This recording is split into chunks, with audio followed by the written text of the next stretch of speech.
नमस्कार साथियों, current affair की सीरीज को आगे बढ़ाते हुए आज कुछ महत्वपूर्ण क्वेश्चनों पर चर्चा करेंगे। तो वीडियो शुरू करते हैं। प्रधानमंत्री नरेंद्र मोदी ने जोधपुर में कितने करोड़ रुपए की कई विकास परियोजनाओं का शुभारंभ किया?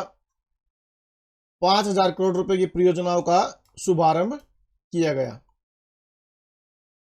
प्रधानमंत्री श्री नरेंद्र मोदी ने राजस्थान के जोधपुर में सड़क, रेल, विमानन, स्वास्थ्य और उच्च शिक्षा जैसे क्षेत्रों में लगभग 5,000 करोड़ रुपए की कई परियोजनाओं का शिलान्यास किया और उन्हें राष्ट्र को समर्पित किया। इन परियोजनाओं में एम्स जोधपुर में 350 बिस्तरों वाले ट्रामा सेंटर और critical care hospital block, PM HBHIS के तहत 7 क्रिटिकल केयर ब्लॉक और जोधपुर हवाई अड्डे पर नए टर्मिनल भवन के विकास कार्य की आधारशिला रखना शामिल है। उन्होंने IIT जोधपुर परिसर और राजस्थान केंद्रीय विश्वविद्यालय के बुनियादी ढांचे के उन्नयन के कार्य को भी राष्ट्र को समर्पित किया। उन्होंने कई सड़क विकास परियोजनाओं की आधारशिला रखी और 145 किलोमीटर लंबी डेगाना राय का बाग और 58 किलोमीटर लंबी डेगाना कुचामन सिटी रेल लाइनों के दोहरीकरण सहित 2 अन्य रेल परियोजनाओं का समर्पित किया। श्री मोदी ने राजस्थान में 2 नई ट्रेन सेवाओं, जैसलमेर को दिल्ली से जोड़ने वाली रुनीचा एक्सप्रेस और मारवाड़ जंक्शन को खंबली घाट से जोड़ने वाली एक नई हेरिटेज ट्रेन को हरी झंडी दिखाई। तो इस पैसे से भी कई क्वेश्चन बनेंगे, तो आपने इनको अच्छे प्रकार से समझना है और इनको आपने याद करना है।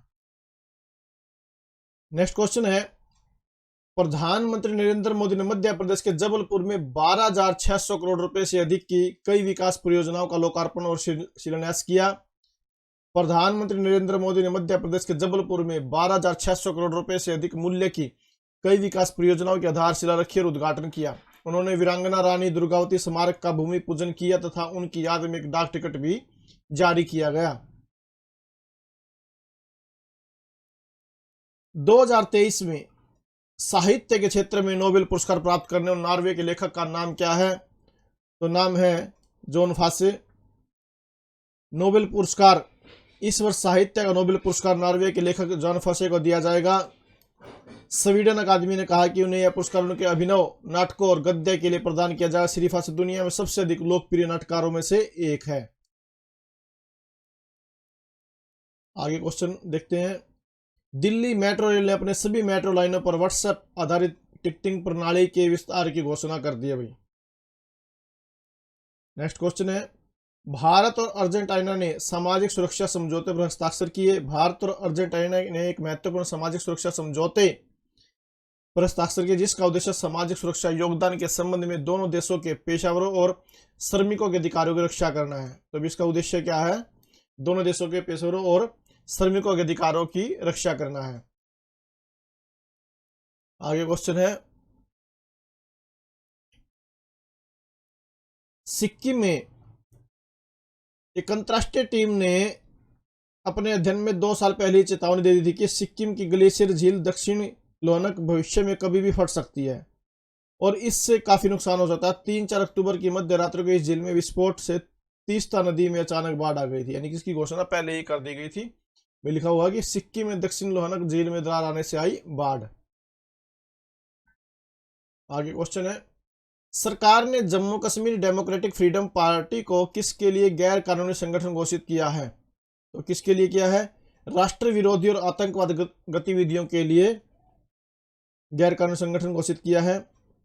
सरकार ने गैर कानूनी गतिविधियां रोकथाम अधिनियम के अंतर्गत Jammu Kashmir democratic freedom party JKDS-FP को गैर कानूनी घोषित कर दिया है। यह संगठन 1998 से ही देश विरोधी गतिविधियों में लिप्त है। गृह मंत्रालय ने एक विज्ञप्ति में कहा कि इसके सदस्य हमेशा भारत में अलगाववाद और आतंकवादी हरकतों को बढ़ावा देने में शामिल रहे हैं।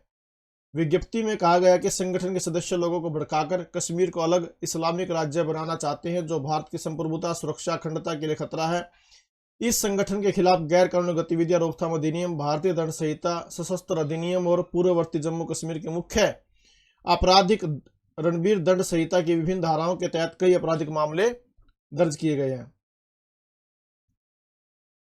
आगे है, पर्यटन मंत्रालय ने नई दिल्ली में PATA ट्रैवल मार्ट 2023 का उद्घाटन किया।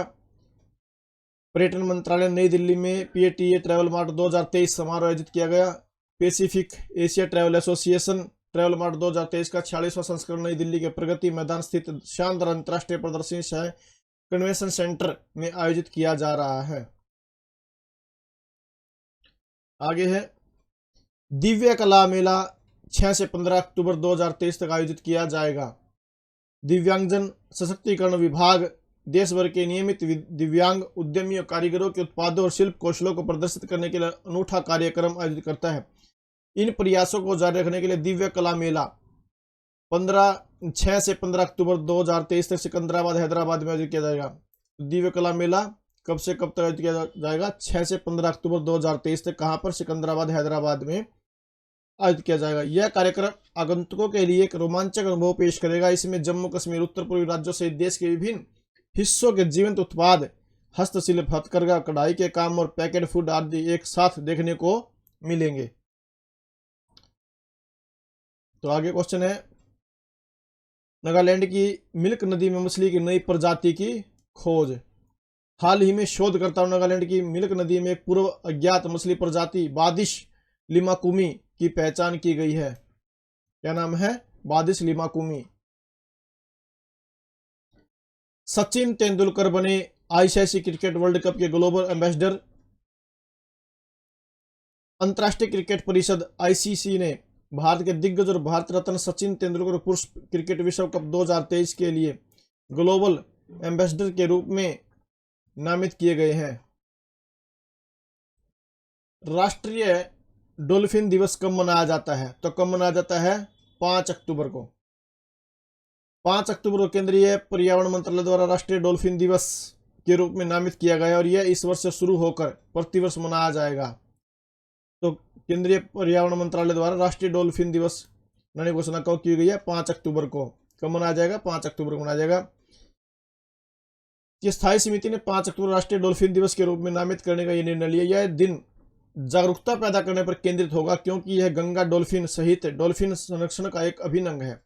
इस दिन डॉल्फिन के संरक्षण के लिए लोगों की भागीदारी पर भी ध्यान दिया जाएगा। गंगा और उसकी सहायक नदियों के पानी की गुणवत्ता और प्रवाह में सुधार पर भी ध्यान दिया जाएगा ताकि गंगा डॉल्फिन जीवित रह सके। तो ये आज के कुछ महत्वपूर्ण जो क्वेश्चन थे, इनको आपने नोट करना है, इनको आपने याद करना है। तो अगर आपको वीडियो अच्छी लगी तो प्लीज़ आप लाइक करें, अधिक से अधिक शेयर करें और चैनल को सब्सक्राइब जरूर करें। Thank you very much.